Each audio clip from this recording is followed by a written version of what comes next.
USC will face Utah with a potential college football playoff berth on the line. There's scuttlebutt that Dorian Thompson-Robinson will abandon the Bruins before their bowl game. And Russell Westbrook leaves San Antonio with a bloodied face. Texas hospitality, my ass. Hi, I'm James. This is your daily dose of sports and snark for the greatest sports city in the world, Los Angeles. This is the faithful Angelenos Morning Report. It is November 27, 2022. It is a glorious Sunday. Take a few moments and thank God that we are all alive in another beautiful day to be a Southern California sports fan. By the way, thank you to the new subscriber who joined our little family. I appreciate every last one of you. And if you like the content that we put out about LA sports, clickety-clack the like button. Clickety-clack the subscribe button. There's a notifications bell. Hit that. It'll let you know when we drop new content. Sharing is caring. Let people know we exist. And by all means, comment.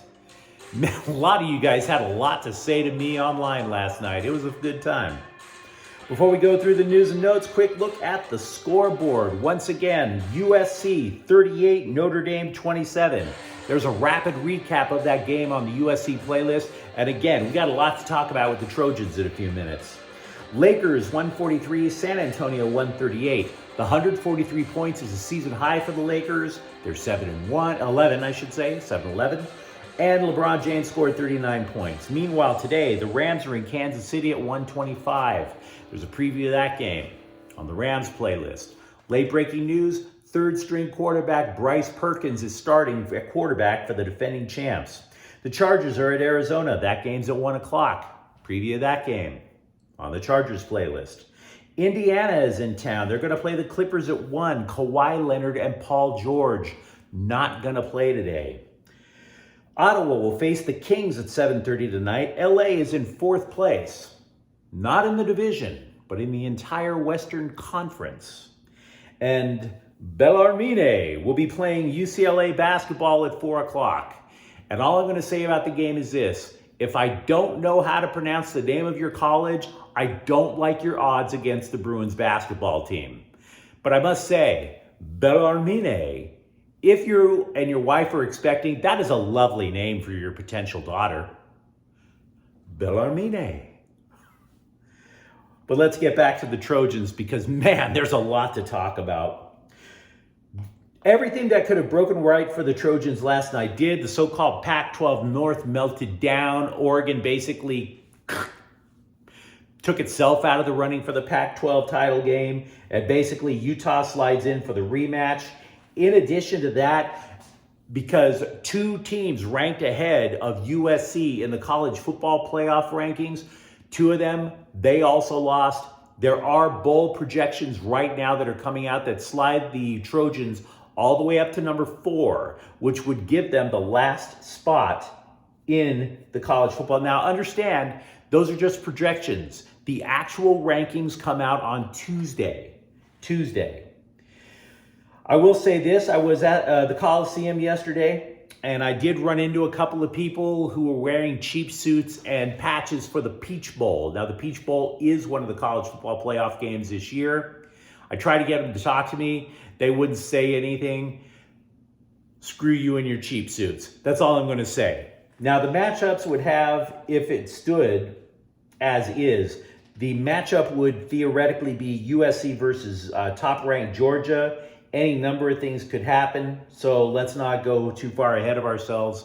After all, the Pac-12 title game against Utah is going to be played in Las Vegas on Friday. Get your tickets now.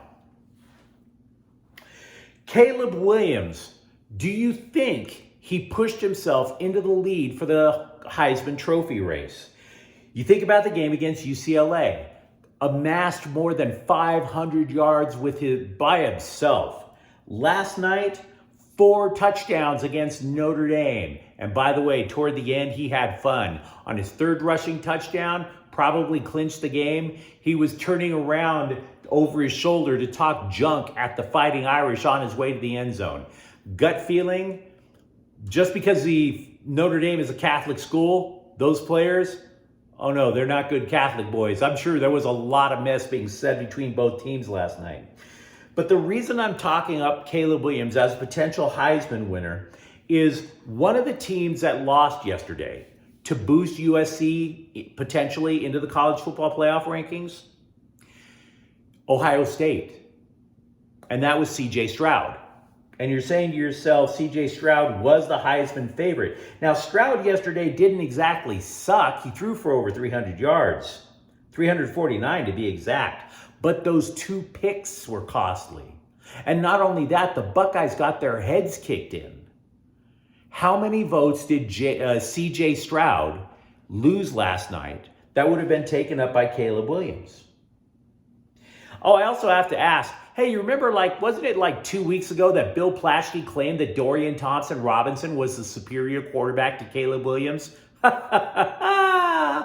Yeah, now Plaschke's acting like he never wrote that. He's claiming that, oh yeah, he's going to win the Heisman. You front runner. You front runner.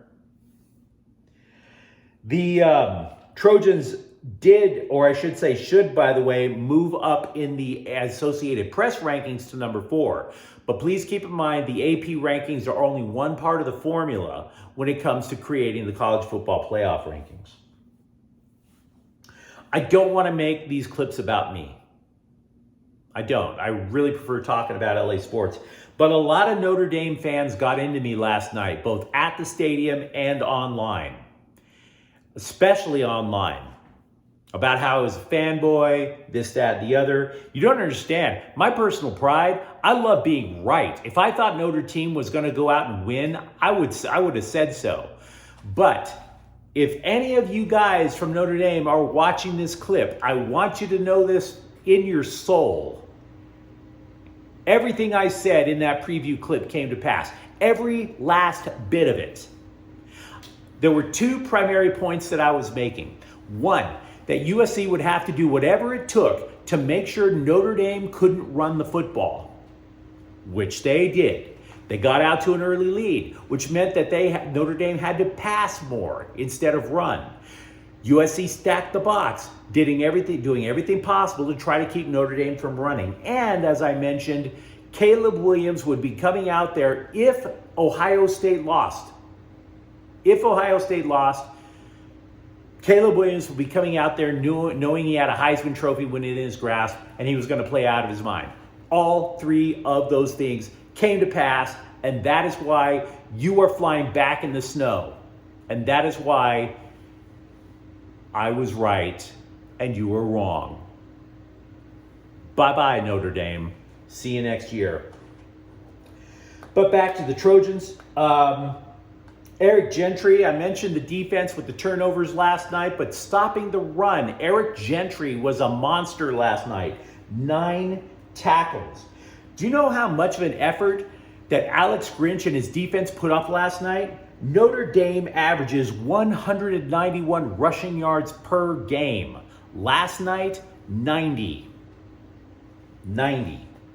An absolutely impressive performance by Alex Grinch's crew. You've got to give those guys some credit at some point. Other random notes about going to the Coliseum to actually see the Trojans play last night. First of all, I want to give a shout out to the guy who accidentally punched me in the face last night. Hey, nothing personal. You're a USC fan. You threw your hands up because it was a score. I get it. I leaned in a little bit too far. And let's be real. This, not handsome. We're good. You didn't ugly me up any more than I already am.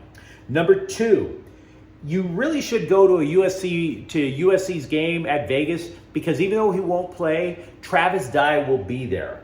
And you cannot fully appreciate the majesty of Travis Dye's mustache until you see him in person. I was in the 22nd row at the Coliseum. It was magnificent. Travis Dye's mustache is like putting Tom Selleck's mustache on top of Freddie Mercury's mustache on top of Sam Elliott's mustache. It is amazing.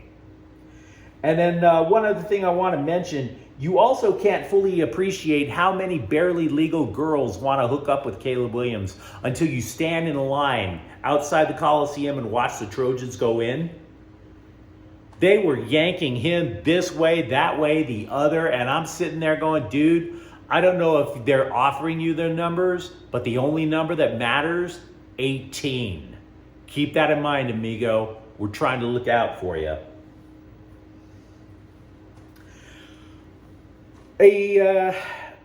UCLA has a problem, guys. A UCLA fan who watches this program regularly wondered aloud if any of the Bruins were going to punk out on the team before the bowl. Dorian Thompson-Robinson might be one. He says he's going to talk to family, friends, and his agent before deciding on whether or not to play at a Bruins bowl game. And I bring this up because I have a problem with this. I really do. If you're saying, well, you know what, I want to protect my NFL draft status, and oh, by the way, I'm an amateur athlete and I don't get paid, I concede. I see that point. Try to get the bag. But not now, not with NIL, not with the fact that you've been paid money to play for the Bruins. Fulfill your obligations. You should finish the season. For anything else, for anyone trying to skip a bowl game now that you actually get paid, trying to come up with excuses, that's weak sauce. You got money now. You didn't just get the free education and you owe, no. You got cash.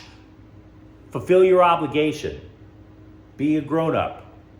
Make that contract that you have with your college now count. Russell Westbrook, for all the smack that we've said about him, did not deserve what happened to him in San Antonio last night. And I realize that Russell could be a bit of a hothead. And I also realize that a lot of people didn't like what Patrick Beverley did out in Phoenix on Tuesday. But if you saw the game on Saturday night, that is exactly why Patrick Beverley was signed by the Lakers. What happened? Westbrook basically puts Zach Collins in the popcorn machine, as Chick Hearn used to say, with a pump fake.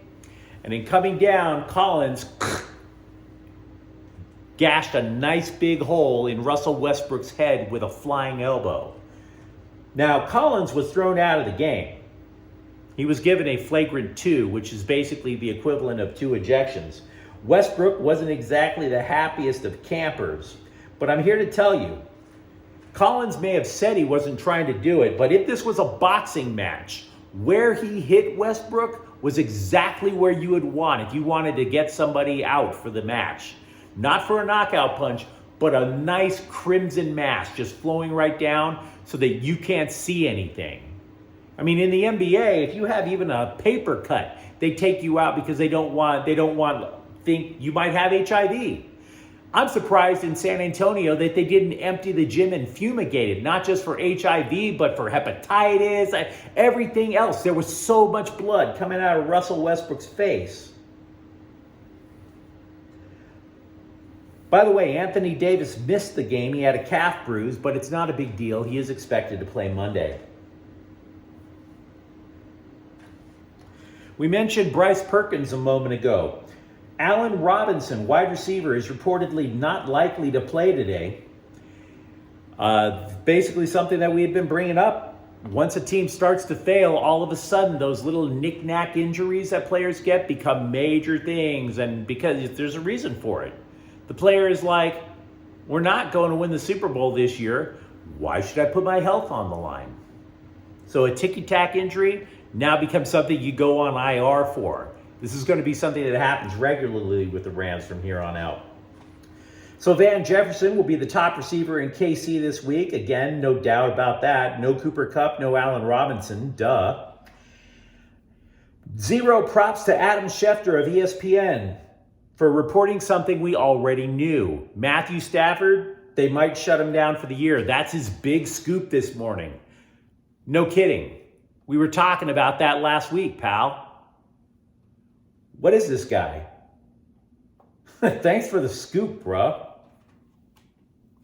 Meanwhile, the Chargers are going to activate running back Joshua Kelly off IR today.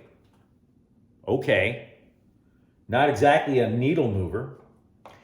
MLB.com is reporting that the Dodgers are interested in Milwaukee shortstop Willy Adames. Now, we don't know if Milwaukee is actually open to trading the guy. He is arbitration eligible for 2 more years, meaning that he's cheaper than a lot of other free agents. He is considered by some analyst in Major League Baseball to be the 7th best shortstop in the game, actually ahead of Corey Seager. He hit only .238 last year, but he did launch 31 home runs with 98 RBI. So as you can see, we have a lot to discuss.